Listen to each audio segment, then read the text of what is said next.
News सच। नमस्कार दर्शकों, मैं हूं मीनल और आप देख रहे हैं MNS न्यूज टीवी। स्वागत है आपका देश की खबरों में। देखेंगे खबरों को विस्तार से, पर पहले देख लेते हैं मुख्य हेडलाइन। सुप्रीम कोर्ट में वक्फ कानून पर कल फिर से सुनवाई। सुप्रीम कोर्ट ने कहा अंतरिम राहत के लिए मजबूत मामला पेश करने की जरूरत है। पहलगाम आतंकी हमले पर मल्लिकार्जुन खड़गे ने केंद्र को घेरा, ऑपरेशन सिंदूर को बताया छोटा सा युद्ध। ऑपरेशन सिंदूर कमेंट केस में न्यायिक हिरासत में भेजे गए प्रोफेसर अली हरियाणा महिला आयोग अध्यक्ष ने लगाए गंभीर आरोप। और अब इसी के साथ आगे बढ़ते और डालते हैं नजर खबरों पर विस्तार से। सुप्रीम कोर्ट में वक्फ संशोधन अधिनियम 2025 की संवैधानिक वैधता को चुनौती वाली याचिकाओं पर मंगलवार को सुनवाई हुई। कोर्ट ने कानून को लेकर अंतरिम आदेश पारित करने को लेकर 3 घंटे तक सुनवाई की।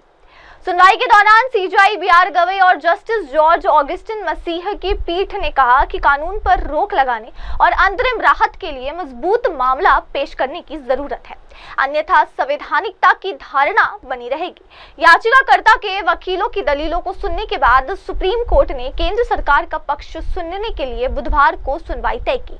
सुनवाई के दौरान केंद्र की ओर से सॉलिसिटर जनरल तुषार मेहता ने सुप्रीम कोर्ट से अंतरिम आदेश पारित करने के लिए पहचाने गए 3 मुद्दों पर सुनवाई को सीमित करने का अनुरोध किया।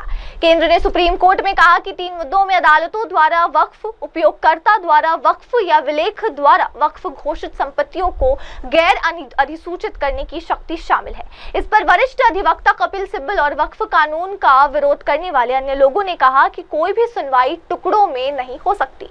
अधिनियम को चुनौती देने वाले याचिकाकर्ताओं का प्रतिनिधित्व करने वाले सिब्बल ने दलील दी कि वक्फ अधिनियम 2025 वक्फों की रक्षा के लिए बनाया गया है, लेकिन वास्तव में ये एक गैर न्यायिक कार्यकारी प्रक्रिया के माध्यम से वक्फ पर कब्जा करने के लिए बनाया गया है। उन्होंने कहा कि वक्फ अल्लाह को दिया गया दान है और इसके अनुसार संपत्ति को हस्तांतरित नहीं किया जा सकता।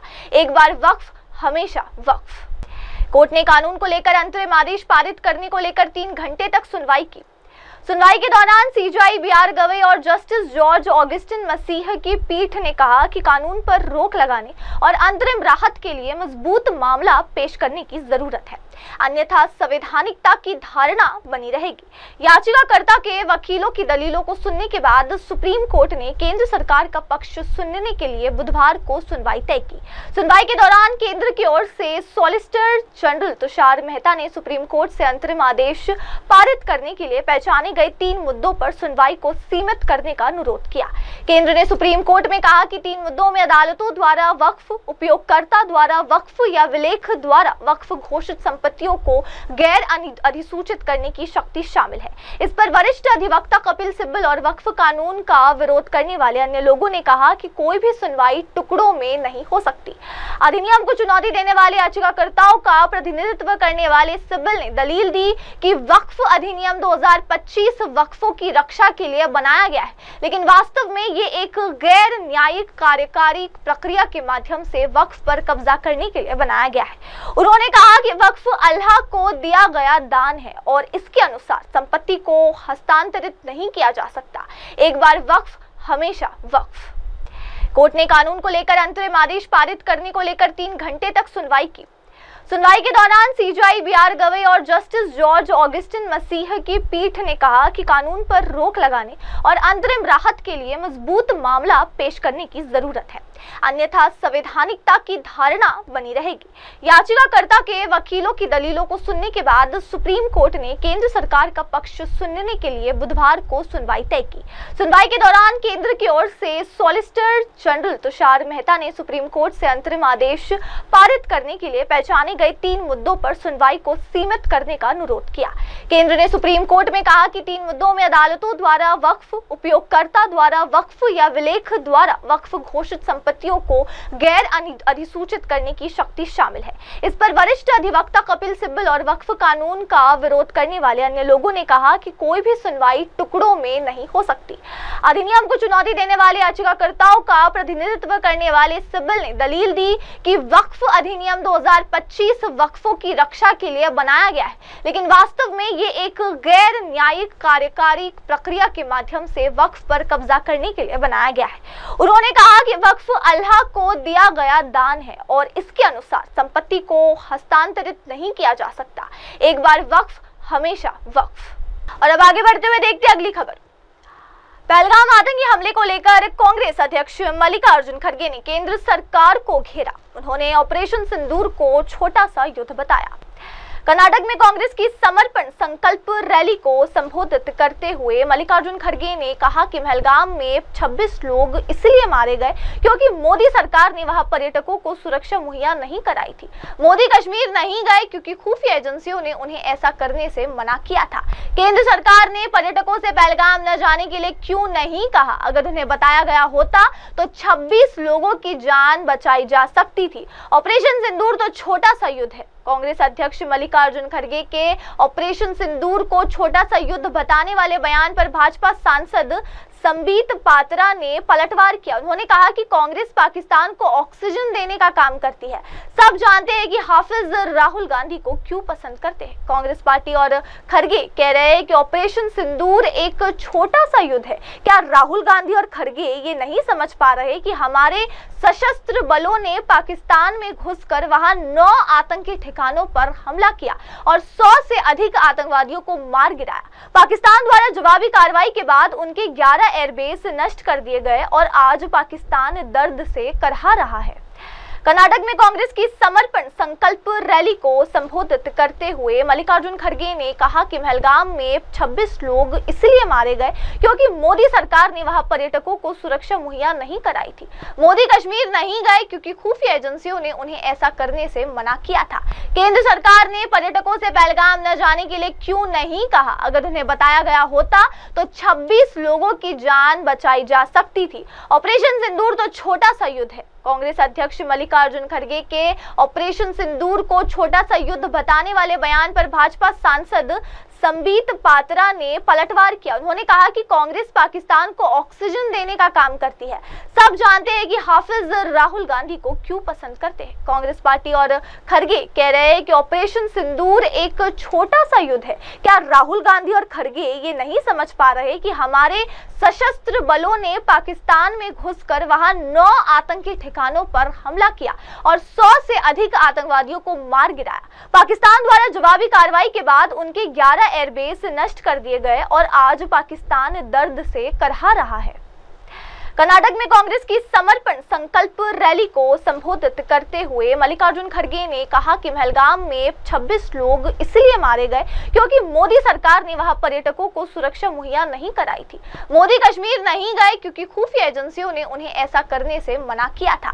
केंद्र सरकार ने पर्यटकों से पहलगाम न जाने के लिए क्यों नहीं कहा? अगर उन्हें बताया गया होता तो 26 लोगों की जान बचाई जा सकती थी। ऑपरेशन सिंदूर तो छोटा सा युद्ध है। कांग्रेस अध्यक्ष मल्लिकार्जुन खड़गे के ऑपरेशन सिंदूर को छोटा सा युद्ध बताने वाले बयान पर भाजपा सांसद संबित पात्रा ने पलटवार किया। उन्होंने कहा कि कांग्रेस पाकिस्तान को ऑक्सीजन देने का काम करती है।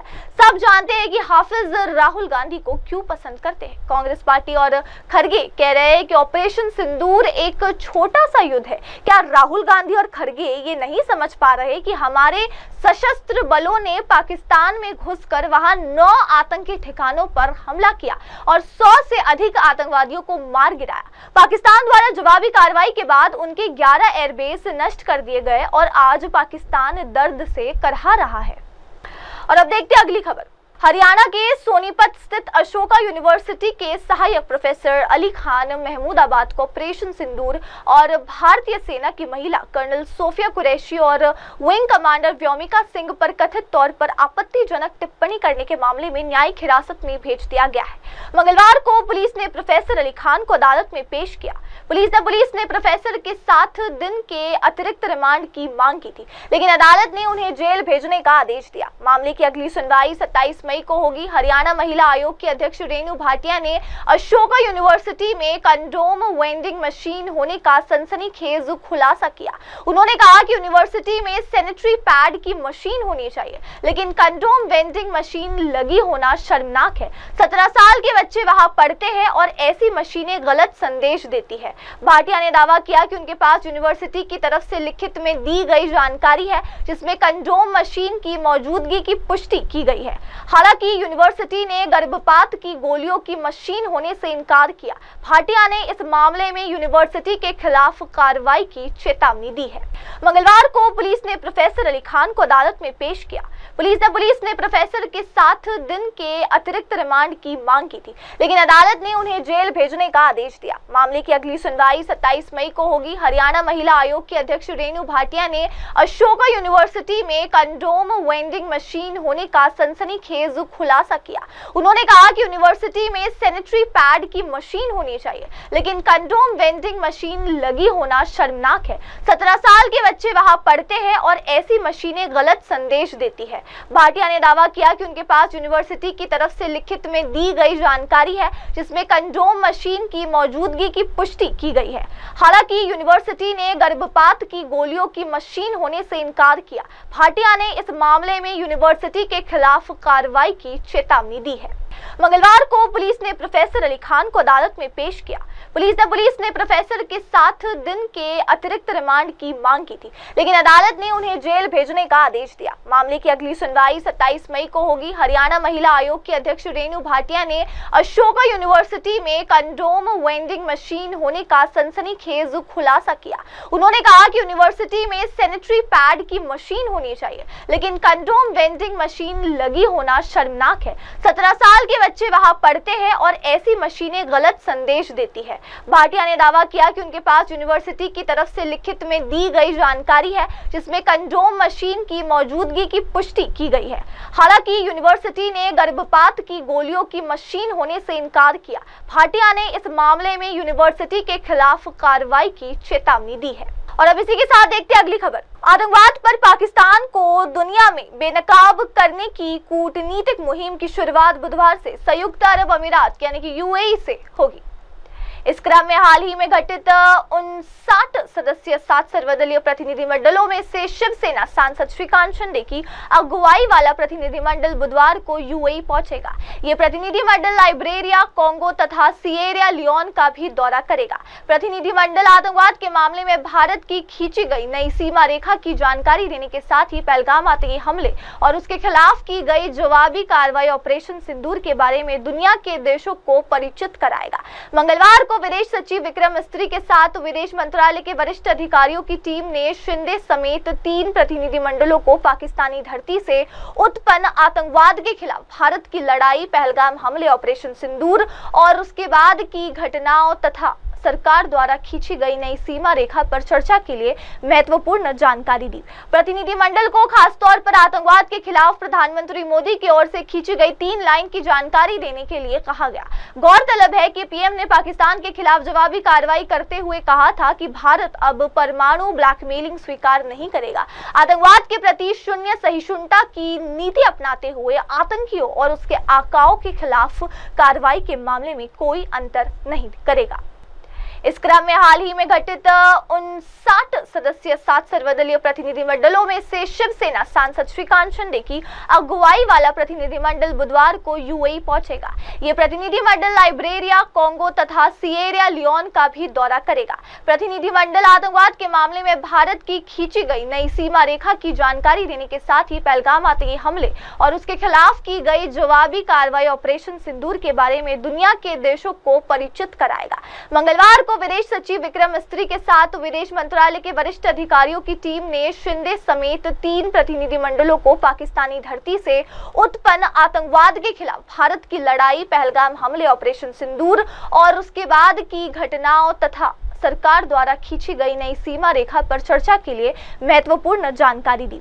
प्रतिनिधिमंडल को खासतौर पर आतंकवाद के खिलाफ प्रधानमंत्री मोदी की ओर से खींची गई 3 लाइन की जानकारी देने के लिए कहा गया। गौरतलब है कि पीएम ने पाकिस्तान के खिलाफ जवाबी कार्रवाई करते हुए कहा था कि भारत अब परमाणु ब्लैकमेलिंग स्वीकार नहीं करेगा। आतंकवाद के प्रति शून्य सहिष्णुता की नीति अपनाते हुए आतंकियों और उसके आकाओं के खिलाफ कार्रवाई के मामले में कोई अंतर नहीं करेगा। इस क्रम में हाल ही में घटित 59 सदस्यीय 7 सर्वदलीय प्रतिनिधिमंडलों में से शिवसेना सांसद श्रीकांत शिंदे की अगुवाई वाला प्रतिनिधिमंडल बुधवार को यूएई पहुंचेगा। ये प्रतिनिधिमंडल लाइब्रेरिया, कांगो तथा सिएरा लियोन का भी दौरा करेगा। प्रतिनिधिमंडल आतंकवाद के मामले में भारत की खींची गई नई सीमा रेखा की जानकारी देने के साथ ही पहलगाम आतंकी हमले और उसके खिलाफ की गई जवाबी कार्रवाई ऑपरेशन सिंदूर के बारे में दुनिया के देशों को परिचित कराएगा। मंगलवार को विदेश सचिव विक्रम मिस्री के साथ विदेश मंत्रालय के वरिष्ठ अधिकारियों की टीम ने शिंदे समेत 3 प्रतिनिधिमंडलों को पाकिस्तानी धरती से उत्पन्न आतंकवाद के खिलाफ भारत की लड़ाई, पहलगाम हमले, ऑपरेशन सिंदूर और उसके बाद की घटनाओं तथा सरकार द्वारा खींची गई नई सीमा रेखा पर चर्चा के लिए महत्वपूर्ण जानकारी दी। प्रतिनिधिमंडल को खासतौर पर आतंकवाद के खिलाफ प्रधानमंत्री मोदी की ओर से खींची गई 3 लाइन की जानकारी देने के लिए कहा गया। गौरतलब है कि पीएम ने पाकिस्तान के खिलाफ जवाबी कार्रवाई करते हुए कहा था कि भारत अब परमाणु ब्लैकमेलिंग स्वीकार नहीं करेगा। आतंकवाद के प्रति शून्य सहिष्णुता की नीति अपनाते हुए आतंकियों और उसके आकाओं के खिलाफ कार्रवाई के मामले में कोई अंतर नहीं करेगा। और अब इसी के साथ देखते हैं अगली खबर। विदेश सचिव विक्रम मिस्री ने मंगलवार को पहलगाम आतंकी हमले और ऑपरेशन सिंदूर के बाद भारत का पक्ष अंतर्राष्ट्रीय मंचों पर रखने के लिए विभिन्न देशों की यात्रा पर जाने वाले 7 में से 3 सर्वदलीय प्रतिनिधिमंडलों को ब्रीफ किया है। जेडीयू के संजय झा, शिवसेना के श्रीकांत शिंदे और डीएमके की कनी मोइझी के नेतृत्व वाले प्रतिनिधिमंडलों के सदस्यों ने इस ब्रीफिंग में हिस्सा लिया, जिसमें उन्हें उनके एजेंडे और उसके महत्वपूर्ण बिंदुओं की जानकारी दी गई। टीएमसी सांसद अभिषेक बनर्जी ने भी इस बैठक में भाग लिया। बता दें कि उनकी पार्टी द्वारा सरकार के एक तरफा निर्णय के खिलाफ विरोध किया था। बनर्जी उस प्रतिनिधिमंडल का हिस्सा है जो उसका नेतृत्व संजय झा कर रहे हैं, जो जापान, दक्षिण कोरिया, मलेशिया, इंडोनेशिया और सिंगापुर की यात्रा करेगा। सर्वदलीय प्रतिनिधिमंडल के पहले ग्रुप में 7 सांसद भाजपा सांसद बैजयंत पांडा के नेतृत्व में सऊदी अरब, कुवैत, बहरीन और अल्जीरिया जाएंगे। इस ग्रुप में भाजपा सांसद श्रीकांत दुबे, एस फांगनोन कोन्याक, रेखा शर्मा, एआईएमआईएम सांसद असुद्दीन ओवैसी, सतनाम सिंह अंधु, गुलाम नबी आजाद है। उनके साथ राजनयिक हर्षवर्धन श्रृंखला जाएंगे। जेडीयू के संजय झा, शिवसेना के श्रीकांत शिंदे और डीएमके की कनी मोइझी के नेतृत्व वाले प्रतिनिधिमंडलों के सदस्यों ने इस ब्रीफिंग में हिस्सा लिया, जिसमें उन्हें उनके एजेंडे और उसके महत्वपूर्ण बिंदुओं की जानकारी दी गई। टीएमसी सांसद अभिषेक बनर्जी ने भी इस बैठक में भाग लिया। बता दें कि उनकी पार्टी द्वारा सरकार के एक तरफा निर्णय के खिलाफ विरोध किया था। बनर्जी उस प्रतिनिधिमंडल का हिस्सा है जो उसका नेतृत्व संजय झा कर रहे हैं, जो जापान, दक्षिण कोरिया, मलेशिया, इंडोनेशिया और सिंगापुर की यात्रा करेगा। सर्वदलीय प्रतिनिधिमंडल के पहले ग्रुप में 7 सांसद भाजपा सांसद बैजयंत पांडा के नेतृत्व में सऊदी अरब, कुवैत, बहरीन और अल्जीरिया जाएंगे। इस ग्रुप में भाजपा सांसद श्रीकांत दुबे, एस फांगनोन कोन्याक, रेखा शर्मा, एआईएमआईएम सांसद असुद्दीन ओवैसी, सतनाम सिंह अंधु, गुलाम नबी आजाद है। उनके साथ राजनयिक हर्षवर्धन श्रृंखला जाएंगे। जेडीयू के संजय झा, शिवसेना के श्रीकांत शिंदे और डीएमके की कनी मोइझी के नेतृत्व वाले प्रतिनिधिमंडलों के सदस्यों ने इस ब्रीफिंग में हिस्सा लिया, जिसमें उन्हें उनके एजेंडे और उसके महत्वपूर्ण बिंदुओं की जानकारी दी गई। टीएमसी सांसद अभिषेक बनर्जी ने भी इस बैठक में भाग लिया। बता दें कि उनकी पार्टी द्वारा सरकार के एक तरफा निर्णय के खिलाफ विरोध किया था। बनर्जी उस प्रतिनिधिमंडल का हिस्सा है जो उसका नेतृत्व संजय झा कर रहे हैं, जो जापान, दक्षिण कोरिया, मलेशिया, इंडोनेशिया और सिंगापुर की यात्रा करेगा। सर्वदलीय प्रतिनिधिमंडल के पहले ग्रुप में 7 सांसद भाजपा सांसद बैजयंत पांडा के नेतृत्व में सऊदी अरब, कुवैत, बहरीन और अल्जीरिया जाएंगे। इस ग्रुप में भाजपा सांसद श्रीकांत दुबे, एस फांगनोन कोन्याक, रेखा शर्मा, एआईएमआईएम सांसद असुद्दीन ओवैसी, सतनाम सिंह अंधु, गुलाम नबी आजाद है। उनके साथ राजनयिक हर्षवर्धन श्रृंखला जाएंगे। और अब इसी के साथ देखते हैं अगली खबर। 100 से अधिक हत्या करने वाले डॉक्टर डेथ को दिल्ली पुलिस की अपराध शाखा ने राजस्थान के दौसा से गिरफ्तार किया है। आरोपी की पहचान गांव पुरैनी अलीगढ़ यूपी निवासी डॉक्टर देवेंद्र कुमार शर्मा उर्फ डॉक्टर डेथ 66 के रूप में हुई है। आरोपी ने वर्ष 1995 से 2004 के बीच अपने गैंग के साथ मिलकर अनगिनत हत्याओं को अंजाम दिया। वर्ष 1998 से 2004 के बीच इसने 125 लोगों का अवैध रूप से डॉक्टर अमित के साथ मिलकर किडनी ट्रांसप्लांट भी करवाया। 2004 में इसकी गिरफ्तारी के बाद सीरियल किलिंग और किडनी ट्रांसप्लांट रैकेट का खुलासा हुआ। देवेंद्र के खिलाफ 21 हत्याओं के मामले में आरोप पत्र दाखिल हो चुके हैं। दिल्ली के 7 मामलों में से उसे उम्र कैद और गुरुग्राम में एक मामले में फांसी की सजा सुनाई जा रही है। 9 जून 2023 को वो 2 महीने के लिए पैरोल पर बाहर आया था। इसके बाद उसने सरेंडर नहीं किया। बाद में वो राजस्थान के दौसा में एक आश्रम में बाबा बनकर रह रहा था। अपराध शाखा की टीम ने उसे दौसा से गिरफ्तार किया। डॉक्टर देवेंद्र BAMS डॉक्टर है। करीब 1 दशक उसने राजस्थान में अपना खुद का अस्पताल भी चलाया। आरोपी की पहचान गांव पुरैनी अलीगढ़ यूपी निवासी डॉक्टर देवेंद्र कुमार शर्मा उर्फ डॉक्टर डेथ 66 के रूप में हुई है। आरोपी ने वर्ष 1995 से 2004 के बीच अपने गैंग के साथ मिलकर अनगिनत हत्याओं को अंजाम दिया। वर्ष 1998 से 2004 के बीच इसने 125 लोगों का अवैध रूप से डॉक्टर अमित के साथ मिलकर किडनी ट्रांसप्लांट भी करवाया। 2004 में इसकी गिरफ्तारी के बाद सीरियल किलिंग और किडनी ट्रांसप्लांट रैकेट का खुलासा हुआ। देवेंद्र के खिलाफ 21 हत्याओं के मामले में आरोप पत्र दाखिल हो चुके हैं। दिल्ली के 7 मामलों में से उसे उम्र कैद और गुरुग्राम में एक मामले में फांसी की सजा सुनाई जा रही है। 9 जून 2023 को वो 2 महीने के लिए पैरोल पर बाहर आया था। इसके बाद उसने सरेंडर नहीं किया। बाद में वो राजस्थान के दौसा में एक आश्रम में बाबा बनकर रह रहा था। अपराध शाखा की टीम ने उसे दौसा से गिरफ्तार किया। डॉक्टर देवेंद्र BAMS डॉक्टर है। करीब 1 दशक उसने राजस्थान में अपना खुद का अस्पताल भी चलाया। आरोपी की पहचान गांव पुरैनी अलीगढ़ यूपी निवासी डॉक्टर देवेंद्र कुमार शर्मा उर्फ डॉक्टर डेथ 66 के रूप में हुई है। आरोपी ने वर्ष 1995 से 2004 के बीच अपने गैंग के साथ मिलकर अनगिनत हत्याओं को अंजाम दिया। वर्ष 1998 से 2004 के बीच इसने 125 लोगों का अवैध रूप से डॉक्टर अमित के साथ मिलकर किडनी ट्रांसप्लांट भी करवाया। 2004 में इसकी गिरफ्तारी के बाद सीरियल किलिंग और किडनी ट्रांसप्लांट रैकेट का खुलासा हुआ। देवेंद्र के खिलाफ 21 हत्याओं के मामले में आरोप पत्र दाखिल हो चुके हैं। दिल्ली के 7 मामलों में से उसे उम्र कैद और गुरुग्राम में एक मामले में फांसी की सजा सुनाई जा रही है।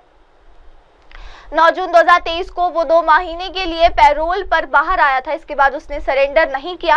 बाद में वो राजस्थान के दौसा में एक आश्रम में बाबा बनकर रह रहा था। अपराध शाखा की टीम ने उसे दौसा से गिरफ्तार किया। डॉक्टर देवेंद्र BAMS डॉक्टर है। करीब 1 दशक उसने राजस्थान में अपना खुद का अस्पताल भी चलाया। और अब देखते हैं अगली खबर। उत्तर प्रदेश ने एक बार फिर इतिहास रच दिया है। देश के सबसे बड़े इंफ्रास्ट्रक्चर प्रोजेक्ट्स में एक गंगा एक्सप्रेसवे पर काम करते हुए यूपी ने महज 24 घंटे में 2 वर्ल्ड रिकॉर्ड बना डाले।